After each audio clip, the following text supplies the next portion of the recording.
जंगल में एक बार फिर सुबह हो चुकी थी। रानो चिड़िया अपने छोटे से पेड़ के घर में अपने बच्चों को खाना खिला रही थी। वहीं पास में रानी चींटी अपने सैनिकों के साथ दाने इकट्ठे कर रही थी। अरे रानी बहन, तुम तो आज भी पूरी लगन से काम में जुटी हो। हर रोज तुम्हें इस तरह मेहनत करते देखती हूँ तो सोचती हूँ क्या कभी थकती नहीं हो?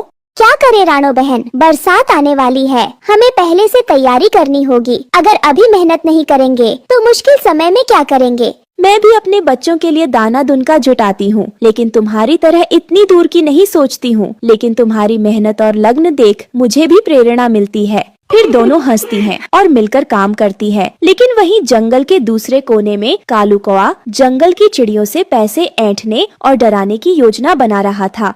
अब की बार इन पक्षियों से जंगल टैक्स वसूला जाएगा। मैं हूँ इस जंगल का असली राजा और राजा को चाहिए टैक्स, जंगल टैक्स। हर दाना, हर तिनका, हर फल पर अब मेरा हक होगा। जो पक्षी टैक्स नहीं देगा उसका घोंसला छीन लूंगा, उसके अंडे तोड़ दूंगा और उसके बच्चों को आसमान में उड़ने से पहले ही गिरा दूंगा। वह अपने पंखों को झटकता है और जोर से कांव कांव करता है, जिससे जंगल में डर का माहौल बन जाता है और उड़ जाता है और एक पेड़ पर जाकर बैठता है। ये तिनका, ये भी मेरा है, ये फल, ये भी मेरा है। इस जंगल में जो कुछ भी है वह सब मेरा है और जो मेरी बात नहीं मानेगा उसका अंजाम बुरा होगा। उस पेड़ के नीचे कुछ पक्षी फल कहाँ रहे थे जो कालू की बात सुनकर डर जाते हैं। तैयार हो जाओ मेरे जंगल टैक्स के लिए। कल सुबह तक हर पक्षी को अपना हिस्सा देना होगा, नहीं तो परिणाम भुगतने के लिए तैयार रहो। पंचायत पेड़ पर जंगल के सभी पक्षी आए हुए थे। रंग बिरंगे पंखों वाले तोते, मधुर स्वर में गाने वाली बुलबुलें, चंचल मैनाएं और शांत कबूतर, सभी की आंखों में चिंता की झलक थी। कालू कौआ की धमकियों और अत्याचारों ने पूरे जंगल में भय का माहौल बना दिया था।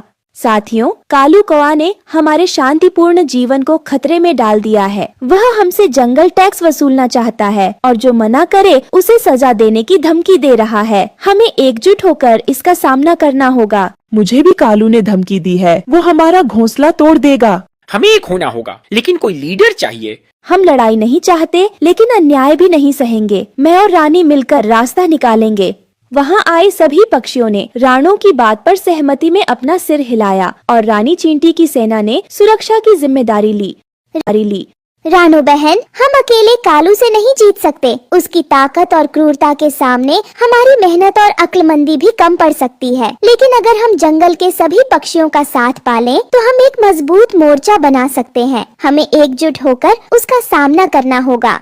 सही कहा रानी, एकता में ही शक्ति है। हमें सभी पक्षियों को इकट्ठा करना होगा और एक ठोस योजना बनानी होगी। हम सब मिलकर कालू के अत्याचारों का अंत कर सकते हैं। तो चलो आज ही से शुरुआत करते हैं। मैं अपनी टोली को संदेश भेजती हूँ और तुम भी खबर फैलाओ। हम सभी पक्षियों को बरगद के पेड़ के नीचे बुलाएंगे, जहाँ हम मिलकर योजना बनाएंगे।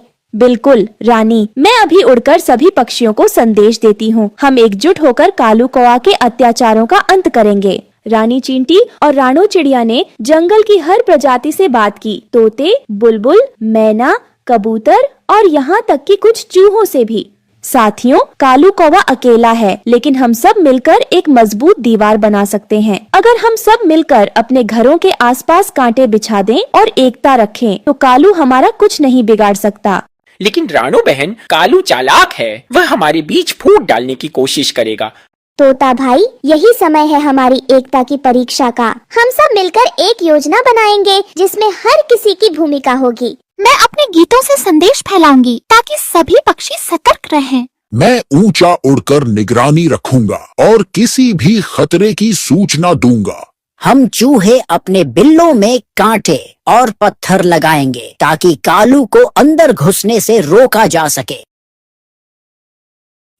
आज रानो का घर जलाते हैं। आज रानो का घोंसला जलाकर उसे सबक सिखाना होगा।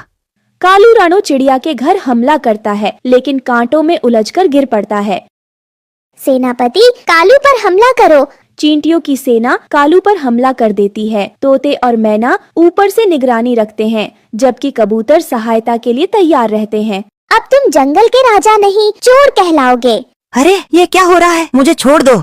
अब तुम्हारे अत्याचारों का अंत हो चुका है। कालू, जंगल में सभी प्राणी मिलजुल कर रहते हैं और कोई भी तुम्हारी तरह दूसरों पर अत्याचार नहीं कर सकता। सभी पक्षियों ने मिलकर फैसला किया। कालू को जंगल से निकाल दिया गया।